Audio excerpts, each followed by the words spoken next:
আজকে বানানো হলো আলু কাবলি, যেটা আমাদের সকলের খুব পছন্দ, যেটা আমরা স্কুল লাইফে অনেকেই খেয়েছি।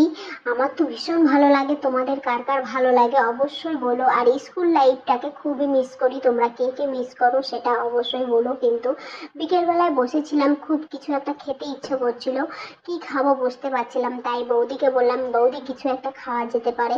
বলছে হ্যাঁ চলো, আলুও আছে ঘরে, আলু সেদ্ধ করে নিলাম। আর এদিকে কাঁচাও ছোলা ছিল ভিজানো, মটরও ছিল। তাহলে বললো চলো তাহলে আলু কাবলি খাওয়া যাক। এখানে দেখো আলু সেদ্ধ করে নিয়েছি, আর মটর আর ছোলা সেদ্ধ করে নেওয়া হয়েছিল, কাঁচা ছোলাও কিছুটা রাখা হয়েছিল। এখানে আলুগুলো সেদ্ধ করে কেটে নেওয়া হয়েছে, দিয়ে ছোলা সেদ্ধ, মটর সেদ্ধ, কাঁচা ছোলা, পেঁয়াজ কুচি, ধনে পাতা কুচি, শুকনো লঙ্কা, তেঁতুল জল দিয়ে সব ভালো করে কিন্তু এগুলো মানে মেখে নেওয়া হচ্ছিল এখানে।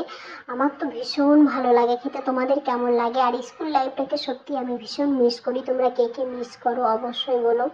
এখানে সব থেকে মানে মশলাটাই হচ্ছে মেন কাজ করবে, যেটা হচ্ছে একটা দারুণ একটা মশলা আছে। ওই মশলাটা আমি কিন্তু বানাইনি, আমার বৌদিই বানিয়েছিল। আর সত্যি কথা বলতে একদম স্কুল লাইফটাকে আমি যেন মনে হচ্ছে স্কুল লাইফেই ফিরে গেলাম, দারুণ হয়েছিল। আর সবাই মিলে বসে খাচ্ছিলাম তো খুব ভালো লাগছিল। আর এখানে দেখো সব শেষে কিন্তু এখানে ঝুরি ভাজা উপর থেকে ছড়িয়ে দেওয়া হয়েছিল। আর এখানে একদম তৈরি হয়ে গেছে কিন্তু কাবলি ছোলা।